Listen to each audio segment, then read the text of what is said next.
nyina ache ya mwa kwa Badwam TV Badwam so na ya fofie dai samwa sisi no na braso so tibie sa Adom TV kase ya da sepa na omre enne so uni ba bia akodia sa wo station papa hwe no watensema ekoso dia ya Adom TV fi sabre ekosisi no nkro bebo ne adwumadi ahodo nyina no na so age brashe bi sabno de todwa wo mu bi ya wo betini Adom kase ede morifo wo mo haw atu dwa no ene ya tadwo ate den na fisa moa ebi eba ya de munchemu no ebebramo na afa ya kwa yensam foforo mo ndisi amanyoko no pani baako a waso obeti won franka na brebe na Ghana fo agini tumu a woye mampani no obeboa na mfie mienu de o mai sikasam watoto de ye eno ne nsem bi na no pay mede bro Adom TV Badwam kase Facebook/Adom TV kase no wo ho Go TV channel 119 and a DSTV channel ya 280 midin ade afia amankwa tamaklo afia ni die montie so den sam no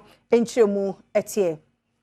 be na wotwe ni kakra ni ade beto monimo sa de hye ya wo mori tichi wona wo mpona no no epo abu afaso abese wo munya pade wo mote washa mpanifo bi amai nanso nei Adom kase ade tu dwane mo kakra friase ya eba Adom TV kase etwaso yankasa ye twan ma bibi asiansa wasa ye ne aye mai ya dwene ye ho na se me no mu hia kakra wasa wo no wo hunu de wasa wo ye enye market no ye no aduane ho market no ye tena ho da ye no aduane wo ho enenso so wan hwe yi a atoyere ncham ato obu akura sabe na gas so watoto momane wasa momane so anwa wom wahu enti wo de to gas ne so a na mseja no ewo mo no nti ebe so na hia mani pa na me no mo kasa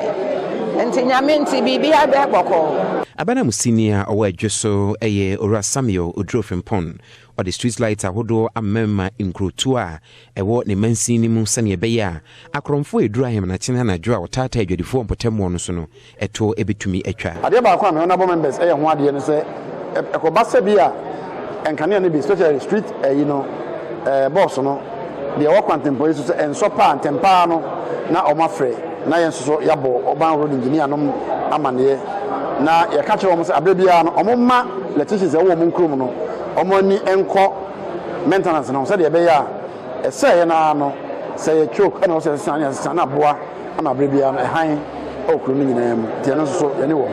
Presiding member oho Helena Mensa ochese miemia hodo aka ebi antumi enu ho nyina titru any new site ni baby ho ahyase ebie foforo no obewese se street light wodi pina ebeko se ne be ya eho ahobambo nso ebegyane na so enti bulb ya abeyi ebeboa ye pa ma ye kuro mu so no adright ana minim se obi anso benya ho mfaso enti ye ka ne se ye da na se amane boy Monalisa Frempong edifra santimantemu ejeso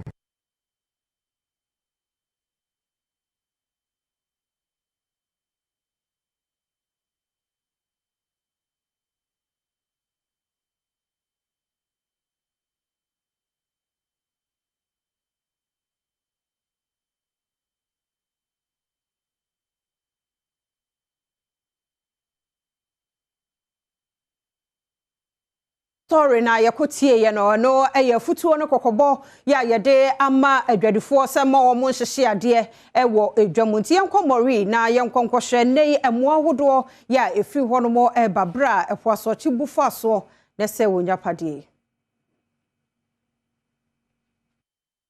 yankasa ye ena nyame na adoma nyubira bei enwu da was the trucks ebien oya Buddha stones was ebien was aba na ebien na was be yare mpon se ye hwe ne ka wo ma oye 8000 o chede enka no na oye 80 million na ye boto to asre ankwankor o wo mde asam be yendu regional minister ho na mom nadmo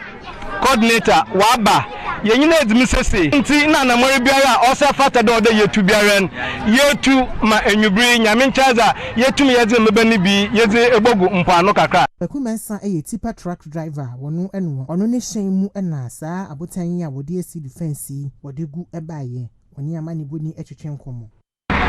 as a tipa driver the main experience your tire experience normally you could be site Sefa netina senetini mu nsu ma. Ipeja na bucket na konechi no. Bona wa akaka na wa hang na hye so. Nti normally no we ada ota to tipa driver bia. Matthew Kakra Boysing Mori Urban Council Chairman ni amanibuni etwetwe nkomo. Ya bwana na ma manzai. Obi bia lo de mi aswati ni ama na aswati. Na obi afamihan. Car ebieniska ende ewiabri oze bogu ha yejesu ahawa apasoche ya kan pata kasem kaida waves oze say mowe apasampa no ozi bubuda no yesu ano Iba kwa nani abre se NDC amanyoko ni ditumi ni mano a wo beprem mampani aba edi ama won ewo mfiempinu ne adunu enan ye Dr. Kwabnado for nene wode nsema to just tumi no ba ewo NDC fem so ono ne Franka Tuni na Ghana fon so de mano de mfiemienu samampani no obehwe na ye sika samu totoye no wasesemu ama abomai ono Adom TV kase etwaso Eshebobo sanya ti biaro sanya MPP ayo ba be du bia 2025 eba evi fiemienu be dalo manani ama monya matu apefra kuma mbuntu mama weho achia muye wofasa akwanya no so e de adesrede to esi ahenefo a wonum ewa amanyokuo ni mu nyina animu se wonum entoma ne se de beya se wonya akwanya eba bedi amanyokuo no animu a enepa mampani dada wakọ ne nkra kire atamils ehyasie ye ya na eboa mo mansi kasem etumi gina yie no wo ba beto aso ehia se deba na juma ewie no bewie ya se benu amna ni moyam eti sa me contest lo beka ho pa me number 3 problem before eti bokwa me nwan mo hwa be yero ase ho no mo tumami na be ba eni mi amo ya Boatinjan Dr. Kwabnado for campaign manager ono so den sembi etudwa bosia bi a wo bo a ni tua na be ye din ya kufu adumi ni nwie akofa nyanta yego mu no omo akọwa akọjibi but omo jibi ye ma yesika no sam ni gina ya wi afi nyina no mo bisa se gama na de na mo ye ya mo timi ayesi ni nyina ne se eniema ye wo ma mu ya no en mo timi aye ye ma ye nya sika yetimu de bo o ma na ho bra Uno East, mantam ni moswafo ye owura kwasi adujan. Na na wode ato Kristofo nyina anim se yenka mom na yemmom paye mu odin ememai na enso wiase nyina wo ahohiahia ya ye komu. Wanchi Methodist Diocese no ye wo tachiman wo mo ahye won fa bi na pani kopiase wode nsemi etuja. I urge us all to turn to the Almighty God at this period of your deliberations, and that we rely on the Spirit of the Almighty God and not on our strength and our weight. I pray that during these deliberations, the Spirit of the Almighty God will provide you with the needed guidance and directions. We are praying with you, and we hope that at the end, you will achieve the utmost. Right Reverend Alfred Apia Adom, Wanchi Methodist Diocese Bishop, also the same etudwa efa LGBTQI+. Because I don't know what's in the they are very dear, whether this is the Amagana. It is whatever dear, no, my actually. Me, child, son, Yamana, I be a papa, be a Cassatia, say, Papa. It is evil.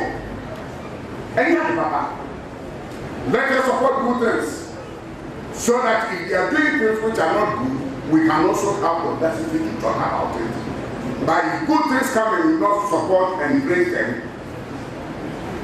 why can you say that they are done evil? Chidom hene what Setiman traditional area, Nana Ansa, accompanying, and so etu a Christophone afo. 7 years, or making Yamia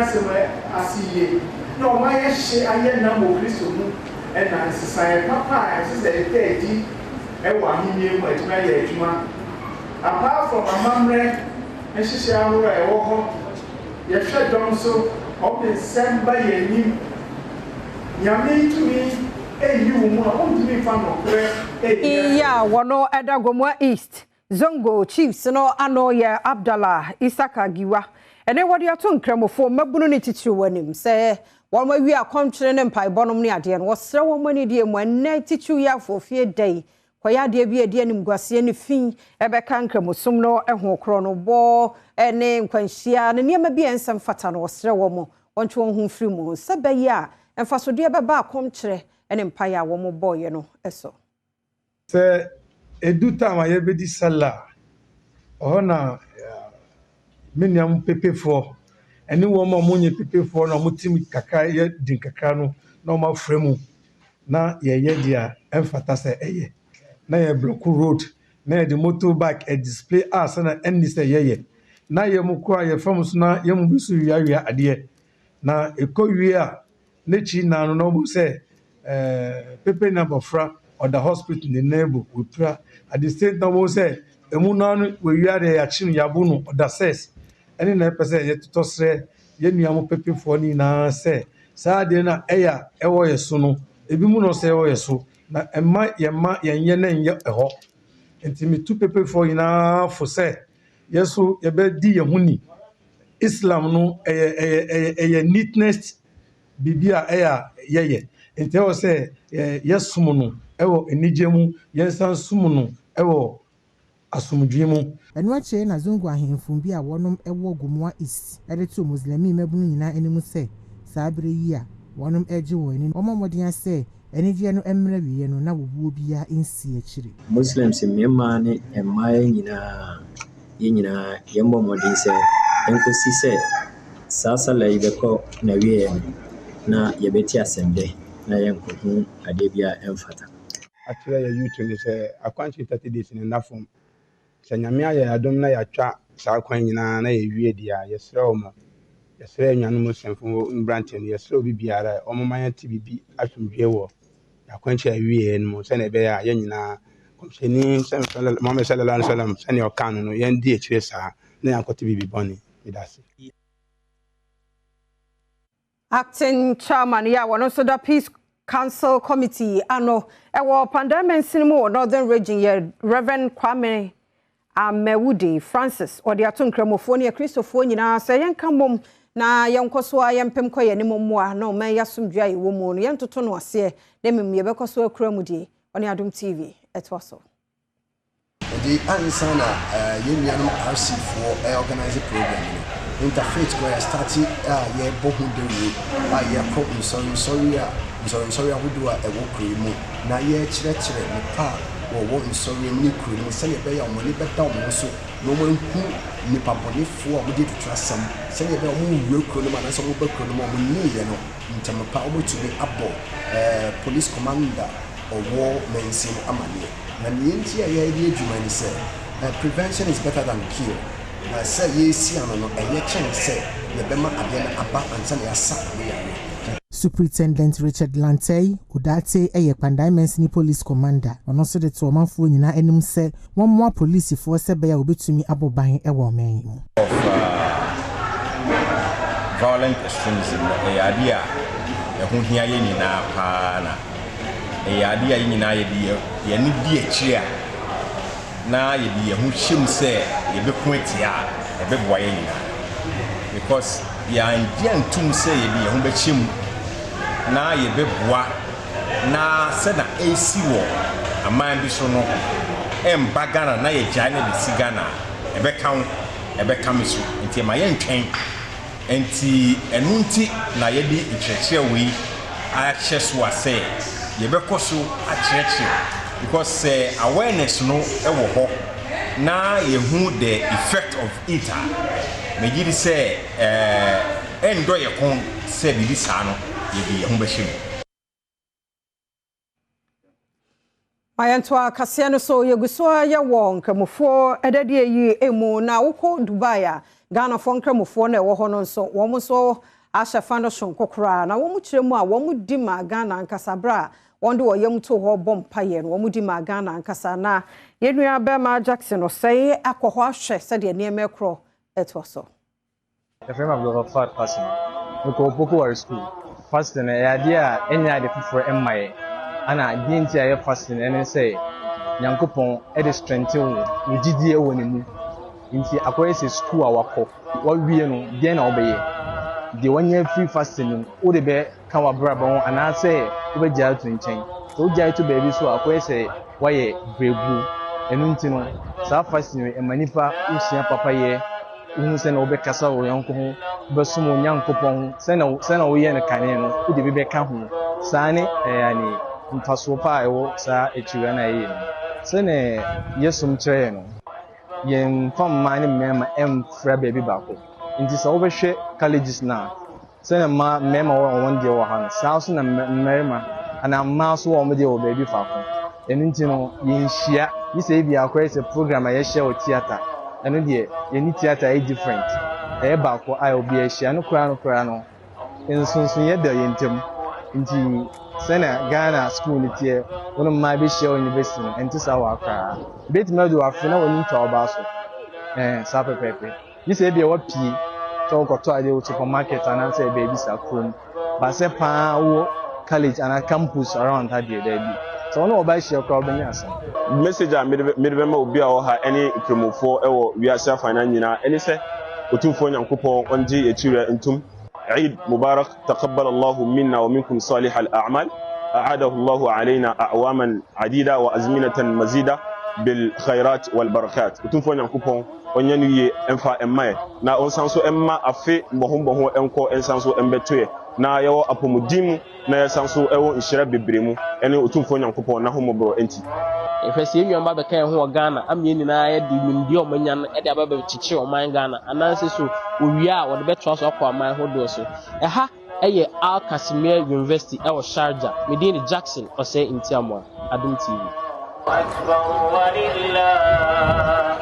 Enkakopoyi assembly penny odano eye Elizabeth Saki nene wose aban ede ne hyehyɛ pa bi eguna kwan so na ye de aboa orphanages ahodo ya ye wo my Ghana mu na de aka eye mpanimfo a wo moda sa inyanka fie no ano so wo so beye wa asede so wo ye wo masede nko ade ne aban ne de ka bomu a emofro wo ho so da achi be koyie ye nte enema bi ensem fata bia wo ho one Adom kase atoaso wo my Ghana mu. Our major problem is attitudinal change.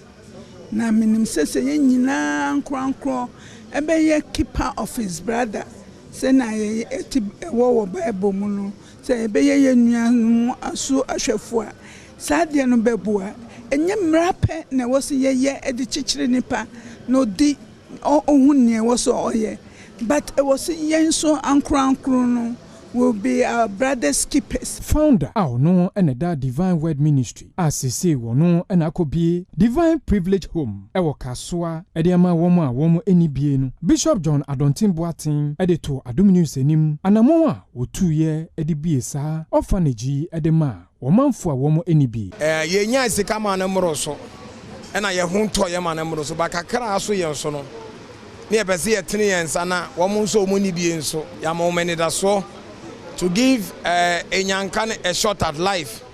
And until any abra, ye keka yen sabo, ye keka yen wabo muse, and webia ye betimi aboa, a nyankan or more mobon, ye betimi yesa. Nano yet yet boa, a kunafo. Now this time we want to take a step further. Now ye bomodiani, ye betimi aboa, a nyankan so momusuenya, and that's so 8 school. 8 brocherebi, and Kasemi ye jankenti, me nyo biamwa me debi. Otumfo ose tutu a otoso mienu ne twafo hene baafo opoko agiman enso ede nsemse na tudwa kosa nipa no ye kan o masem they are so vulnerable and they easily succumb to unscrupulous exploitation because uni obia and because they learn to go fast to bonnet crime violence near they no mo ye ti say the potimi twi omo every street Adom ko ne ko yom tete fa eboa yi nyina yesi yakopon Adom so onko so nhira na ade a ode ba Ghana so ode beboa no ebetre ekuku dam bebree de wona hoɔden ɛbɛta adwumadie n'akyi ebi ne Elder Samuel Tobin penny ɔno ne da Tobinco Group of Companies ano Black Star Player Asamoah Jan enso ɛbɛpie mu ɛwɔ dwumadie n'ase nsɛm sei ana Black Star Player Asamoah Jan ɛde tudwa. He has been an inspiration for we Ghanaians, me personally. Sometimes I don't need to say but I was sharing crime. But the deal free and found the deal free. You can do it. Now, was I a deputy registrar in charge of academics? I work at University. I won 15 months more. Mrs. Lenda and I don't call. What they are to Ghana, so cool for you name said, but that's a wood you sue. Of course, I'll be here with your pan who do more. Ya, dear, ube we no benya son faso. A day and san new mabe bro. Sabaya, we so cool pon or babon tea with you madaho, a train war. Only Adom Casse at also. Obiwa or school now, course now, or quahoyen, or sha. And yes, our course nimpona, ocean nimupa, or pese oye. And if you are Beko school, I GD, I can say, but course, we are the Bema no baby, no, to me, fine, yes, she. Because all course school nimunina, where ya practical experience, be ya intimian church and near maybe a so co industry, and so we school, na say, Empono, buy and find a juma or no umpobet maiden inside baby. Ofasa Quanyano so, actually, courses a fufra, one of my chassis a year or one of school hono. Apart from your Bessia, say ye business now by ye engineering, say ye civil engineering, construction technology, and even business or by ye marketing, HR, banking and finance, accounting, and law, political science, medical laboratory sciences, cap. Ye enchraw book mudi enkwa ye chraw practicals no and afei so course bi a obey or calf bia no ye wo ye common courses bi to say entrepreneurship a obia ye ube free calf no and ye oh ye degree oh ye masters oh ye business oh ye engineering oh ye law oh ye political science and allied health sciences ni bi emu bia ni ho a ubetimi ayi wo ho afri entrepreneurship.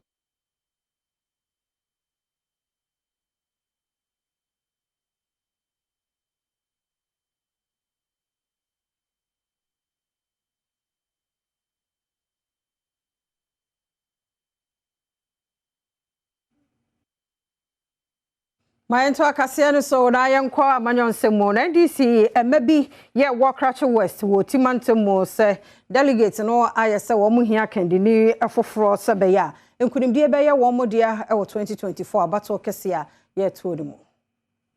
Seriously speaking, nyama bia ni wo a metumi aka se ehye mrante no kran se o metumi akwa manim. Sabi sa wo ye mabunu a wonim emabunu hawo wonim wo mo dadwen wonim wo sun nipa ya ye pese ye de ne ba for nsesan no ye bambunu ye abai fefe mo na ye obi asabi wakosu akona nim kakra wo wonim emrante ne mai wa mo hawo kra chikuro no mo ebiom ade ntina ehia nsesan ye party na ho ode no nyansa na ni onyam nyina ye branches no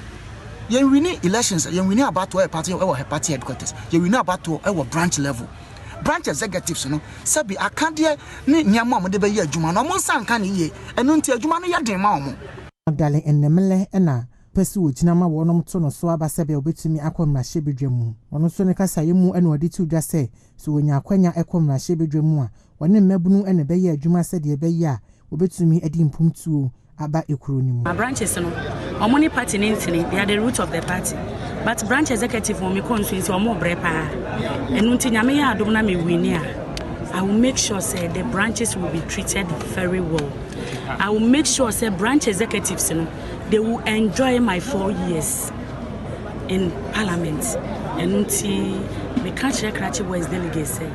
Mom this kechi o, ube die win 100 Ghana, 200 Ghana. Within 30 minutes, 5 minutes. Na fe wasan ko obrem.